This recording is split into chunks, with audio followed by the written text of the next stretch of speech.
Man, I was born with soul. I don't even need music. This is how it is. So the Solano side. So what you're saying is, so for you, give me a bullet point. Let's say it's Solano, right? Before you kind of go into it, what's the bullet points for you? Because I heard you say NFTs. What else?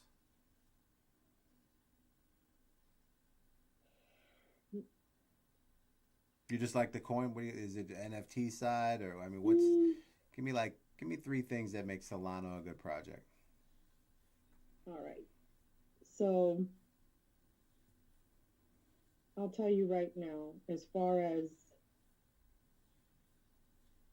I'm just looking, believe it or not, when I invest in a coin, I I actually it's crazy, but I actually go in and I do a whole thing for myself, like on a pad on this particular coin, why I invested, if I'm gonna show, if I'm gonna sell, if I'm gonna keep, if I'm gonna keep it, if I'm all that madness. Mm-hmm. Because really, I've only been in crypto for about not a year yet. It's gonna be about it will be a year in July, in April actually, and it's kind of like learn as you go. I like the stability for Solana. I mean, as far as coins are concerned in the crypto space, you know that one day you're up and one day you're down. It's just physics. But to me, Solana is solid. Like, um, I like what they're trying to do. I like the vision that they have to where they what they want to where they want to go with it.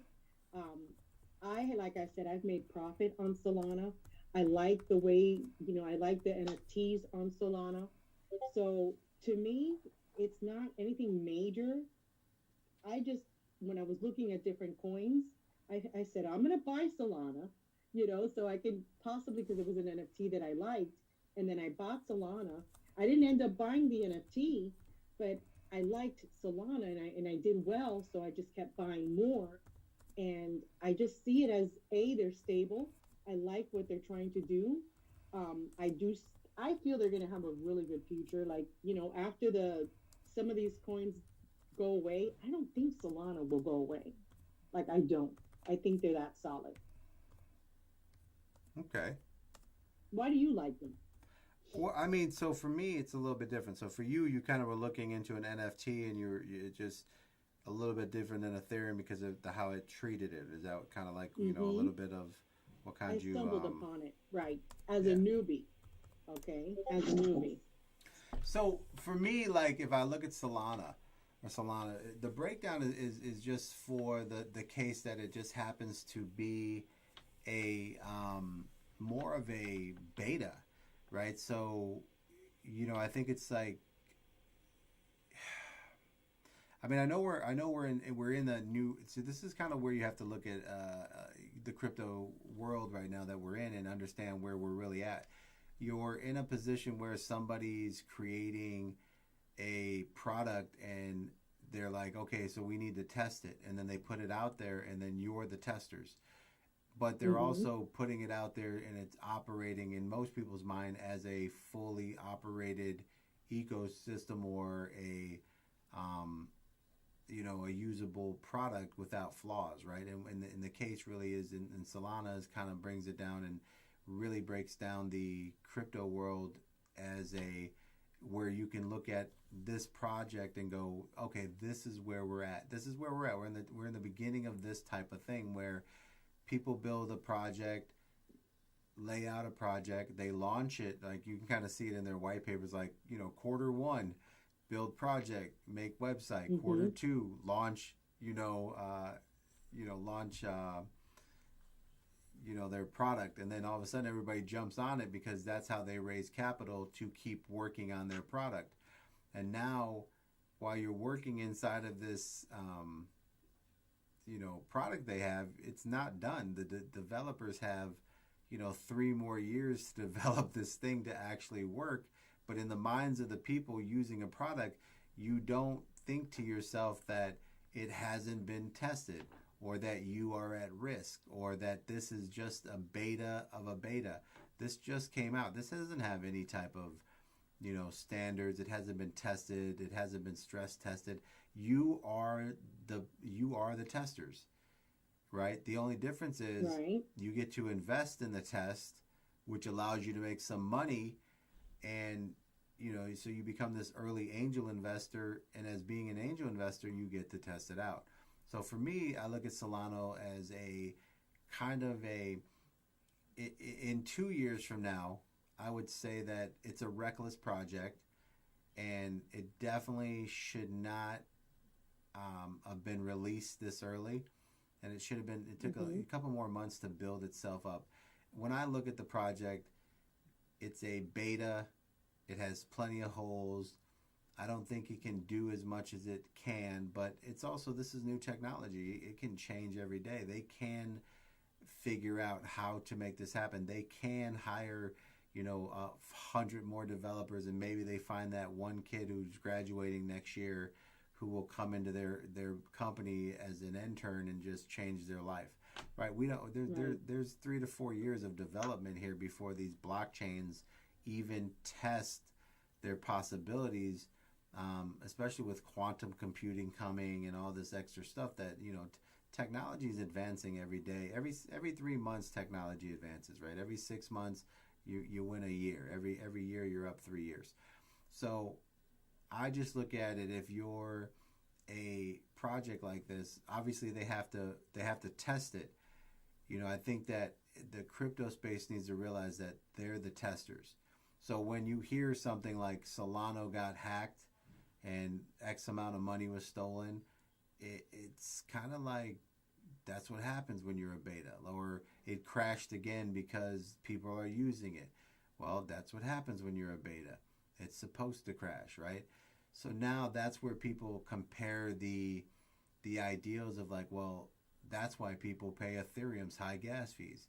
And that's just Mm-hmm. that's to me, I'm just like thinking to myself, like, that's not why people pay the high Ethereum gas fees. People pay the high Ethereum gas fees because Ethereum decides to charge you that.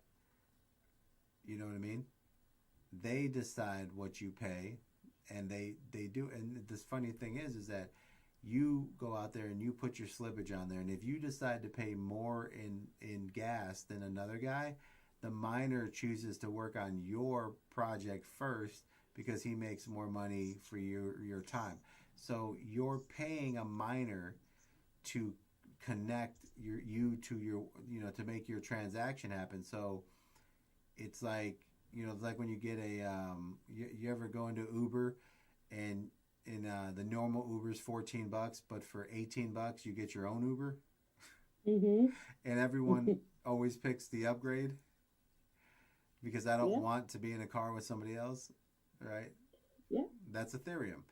Now, when we think about that, if we really break it down and say, well, what kind of blockchain technology is that? Is that a human gets to decide how much they're charging me? Like, every transaction should just go in, and it should have a flat rate of whatever the current gas prices is.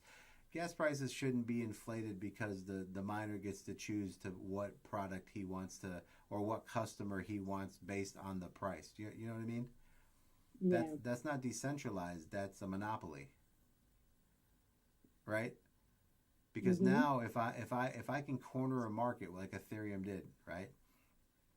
And kind of go into it, and we'll go into another, we'll have a segment on Ethereum, but so just kind of keep it out, I'll wrap it up on Solana, is that on this section, I would say that that's what I think of Solana, that comparing it to Ethereum doesn't make too much sense because it's still a beta and Ethereum has a lot on it. But it's also, as we're in the middle of, a consumer needs to be aware that it's a beta. And I think when you put it out there, you should have to have that type of warning attached to your project. Just kind of like, we're in a beta mode, right? This is what this is. A little more information on that, because you can't just put something out there with so many holes in it and go around. Now, that being said, Solano does operate half decent. I have bought Solano NFTs. The fact that it is cheaper gas, Solano does move its product. Its coin moves at, I would say, the pace of BNB and Algorand. So I mean, it's decent. So the future of Solana is going to be very interesting. I just think that, they just released it really early as a beta. But once again, how are you going to get capital if you don't release your beta? Right. So, I mean, we got to remember, guys, in crypto, you're the angel investor. You are testing the plane that has never flown, so it might crash. And you have to be ready for that. Hey, guys, at that point, don't forget if you're on my TikTok right there, go ahead and follow my moderator, Moon. Get her up to date. We need to get her where she can go live here. So that's what I think of Solana, even though like right now I'm looking at, we're kind of with the background. We have DOJ cracks down on rug pulls charging Frosty's NFT pounders, which we'll step into and find out what's going on. But that's my thoughts on Solana, is that it just needs to be a little more, I think just the whole space has to, I think we need levels of like releasing at this level, risk level, you know what I mean? And then people, that would be cool. Yeah, because people would they would be aware that I think the frustration is that you didn't tell me that my wallet could get ripped off. You didn't tell me that you couldn't protect me from hackers. I think I'm shopping at a 5-star location and you're a 1 or a 2, right? Like I think I'm in a safe neighborhood, but I'm not in a safe neighborhood, right? So that's crypto isn't a safe neighborhood. You know what I mean? That's what I mean. That's what I'm saying. We need a little bit of level. So that's something we'll come in and take a look at right there. So yeah, that's what we think about Solana, and then let's do a little segment here. I'm going to wrap up the segment, guys. Crypto News Network. If you want to move forward, the next thing we're going to talk about is a little more breakdown into. Obviously, we have a segue into the DOJ cracks down, and then I think we're going to go a little more into Ethereum in a little bit. Moon always giving good information on where she's coming from after being a year in the space, the way people look at products and this space and where they kind of take it, and that's really where that is. And I'm glad you said that, because I really want to chime in and add to that. My perspective in this and in this network, in the news and whatnot, is that I am where a lot of you are either at now or started out. I've been in this game now, like I said, it hasn't been a year. It will be a year in April. And I mean, I came from just knowing what Bitcoin was, and somebody told me about it in 2017, and I'm like, I don't want to deal with crypto. That's garbage, right? And here I am, 2021, I found out, and I really just sat down and started looking at it. And I'm like, I was such a fool. I should have listened. And, crypto has just completely changed my life. So I am at the point where I'm still kind of new to the space. And, every day I'm learning more and more, and I'm jumping in and I'm researching and I'm diving and I'm trying to figure how things work and how things are. But I'm not even, at the ankle level that DC's at, like not even. So to me, while, we're doing these shows and we're on lives and and we're researching, I'm learning as well as, as you guys are. So if I don't have the answer, I'm going to research it, and then I'm going to, we're going to figure it out, because I'm just now getting started. That is true. So guys, if you guys don't know, if you're on TikTok, we're going to wrap this up. We're doing another segment here, but I'm going to close out this segment. We'll go to Ethereum segment. But guys, Crypto News Network, we're knocking out 15-minute segments to cover coins. We're going to go over news all day. Let me put this one on here. We're going to start the next one. Don't forget to hit the subscribe button, guys.